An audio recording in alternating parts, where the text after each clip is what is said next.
माघ मास के कृष्ण पक्ष की चतुर्थी को विकट संकष्टी चतुर्थी के नाम से जाना जाता है। विकट संकष्टी चतुर्थी का व्रत रखने से जीवन में आने वाली हर बाधाओं और कष्टों से मुक्ति मिलती है और चौथ माता की कृपा से घर में सुख समृद्धि का वास बना रहता है। तो आज आप सभी सुनेंगे 12 महीने की चौथ व्रत कथा। 12 महीने की चौथ व्रत कथा को हर महीने कृष्ण पक्ष की संकष्टी चतुर्थी व्रत के दिन सुनने से भगवान गणेश की कृपा प्राप्त होती है। एक नगर में एक बूढ़ी माँ रहती थी। वह अपने बेटे की सलामती के लिए 12 महीनों की चौथ का व्रत करती थी। हर चौथ को पंसारी से थोड़ा सा गुड़ और घी लाकर 4 लड्डू बनाती, एक बेटे को देती, एक से पूजा करती, एक हथकार के लिए निकालती और एक चांद उगने पर खुद खा लेती थी। एक बार उसका बेटा ताई से मिलने गया। ताई ने बैसाखी चौथ का व्रत रखा था। ताई से पूछा, माँ तो 12 चौथ व्रत करती हैं। ताई बोली, तेरी माँ तेरी, तू परदेश जाए तो वह एक भी चौथ नहीं करेगी। लड़के को लगा ताई सच कह रही हैं। घर आकर बेटे ने माँ से कहा, माँ मैं परदेश जा रहा हूँ, यहाँ तू मेरी कमाई खाने पीने में ही उड़ा देती है। माँ ने समझाकर रोकना चाहा पर बेटा नहीं माना। माँ ने उसे साथ ले जाने के लिए चौथ माता के आंखें दिए और कहा, मुसीबत में ये आंखें तेरी मदद करेंगे। वह आंखें लेकर रवाना हो गया। घूमते हुए एक नगर में पहुंचा। उसने देखा एक बूढ़ी माँ रोती जा रही थी और पुआ बनाती जा रही थी। उसने कारण पूछा तो बूढ़ी माँ ने कहा, बेटा इस नगर की पहाड़ी पर एक दैत्य रहता है। पहले वह नगर में आकर कई लोगों को खाने के लिए मार देता था।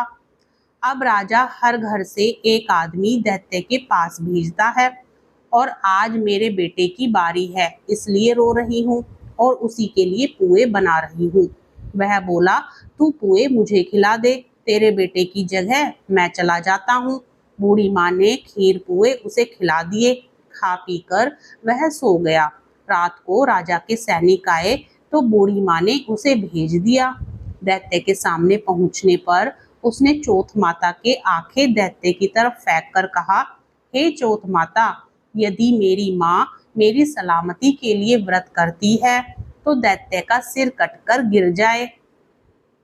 तुरंत ही दैत्य का सिर कट गया। लड़का वापस आ गया। राजा ने उसे उपहार देकर विदा किया। चलते हुए एक दूसरे राजा के नगर में पहुंचा। इस राज्य में आवा तभी पकता था जब एक इंसान की बलि दी जाती थी।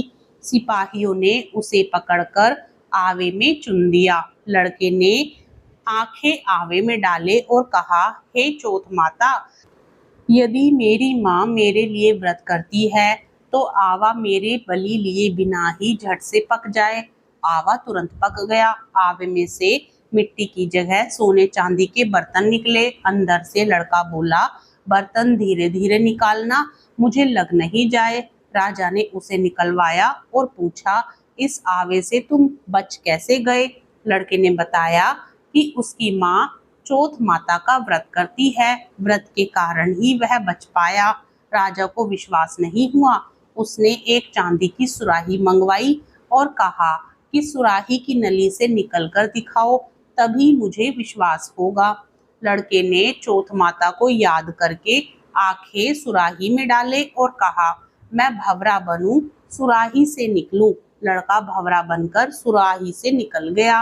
राजा ने खुश होकर राजकुमारी की शादी उसके साथ करवाई और सभी लोगों को चौथ माता का व्रत करने को कहा। उसे माँ की याद आई। उसने राजा के पास जाकर खुद के नगर जाने की इच्छा जाहिर की। राजा ने रथ, घोड़ा, हाथी और खूब सारा दान दहेज देकर उन्हें विदा किया। चौथ के दिन अपने नगर पहुंचा। वह अकेला पंसारी के यहाँ माँ का इंतजार करने लगा। सोचा, हे चौथ माता, माँ यहाँ जरूर आएगी। थोड़ी देर बाद लकड़ी टेकती हुई माँ आती दिखी। बेटा माँ के चरणों में गिर पड़ा। कहा, माँ मैं तेरा बेटा हूँ, मुझे माफ कर दो। माँ ने उसे गले से लगा लिया। चौथ माता की जय जयकार करने लगे।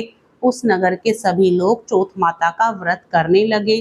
हे चौथ माता, जैसे बूढ़ी माँ और उसके बेटे की सहायता की, वैसे हमारी भी करना। कहानी कहने और सुनने वाले पर कृपा करना। प्रेम से बोलो चौथ माता की जय। एक बार गणेश जी एक छोटे बालक के रूप में चिमटी में चावल और चमचे में दूध लेकर निकले। वो हर किसी से कह रहे थे कि कोई मेरी खीर बना दो, कोई मेरी खीर बना दो। कोई भी उन पर ध्यान नहीं दे रहा था, बल्कि लोग उन पर हंस रहे थे। वे लगातार एक गांव के बाद दूसरे गांव इसी तरह चक्कर लगाते हुए पुकारते रहते, पर कोई खीर बनाने के लिए तैयार नहीं था। सुबह से शाम हो गई। गणेश जी लगातार घूमते रहे। शाम के वक्त एक बुढ़िया अपनी झोपड़ी के बाहर बैठी हुई थी। तभी गणेश जी वहां से पुकारते हुए निकले कि कोई मेरी खीर बना दे, कोई मेरी खीर बना दे। बुढ़िया बहुत कोमल हृदय वाली स्त्री थी। उसने कहा, बेटा मैं तेरी खीर बना देती हूँ। वह छोटा सा बर्तन चढ़ाने लगी। तब गणेश जी ने कहा कि दादी माँ, छोटा सा बर्तन मत चढ़ाओ, तुम्हारे घर में जो सबसे बड़ा बर्तन हो वही चढ़ा दो। बुढ़िया ने वही चढ़ा दिया। वह देखती रह गई कि वह जो थोड़े से चावल उस बड़े बर्तन में डाली थी वह तो पूरा भर गया है। गणेश जी ने कहा, दादी माँ मैं स्नान करके आता हूँ, तब तक तुम खीर बना लो, मैं वापस आकर खाऊंगा। खीर तैयार हो गई तो बुढ़िया के पोते पोती खीर खाने के लिए रोने लगे। बुढ़िया ने कहा, गणेश जी तेरे भोग लगना कहकर चूल्हे में थोड़ी सी खीर डाली और कटोरी भर भर कर बच्चों को दे दी। अभी भी गणेश जी नहीं आए थे। बुढ़िया को भी भूख लग रही थी।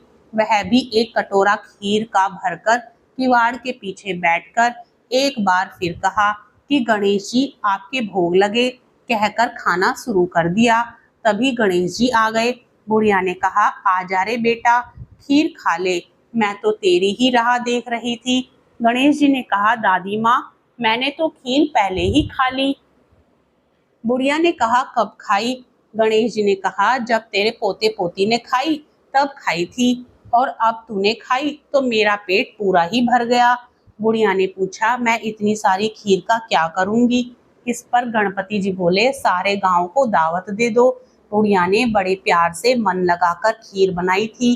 खीर की भीनी भीनी मीठी मीठी खुशबू चारों दिशाओं में फैल गई थी।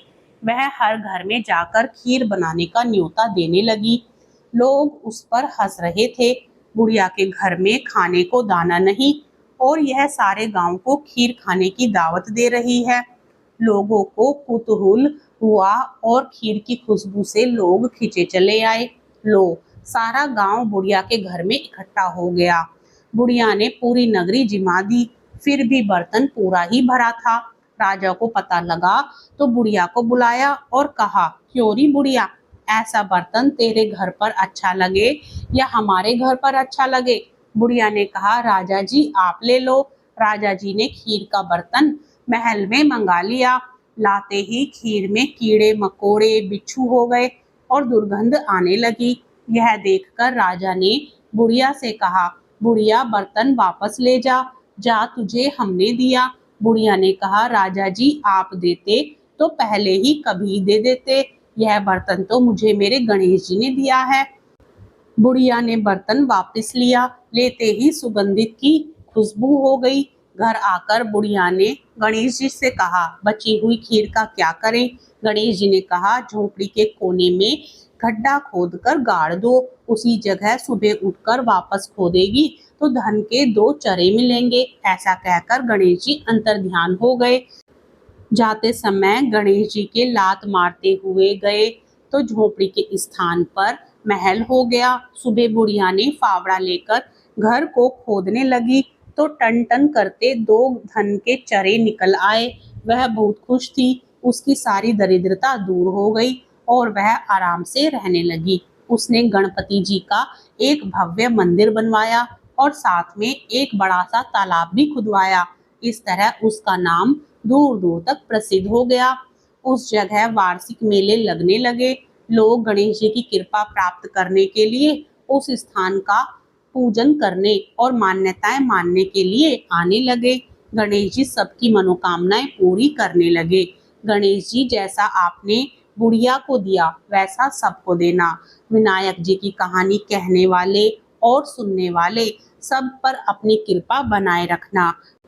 प्रेम से बोलो भगवान श्री गणेश की जय। चौथ माता की जय।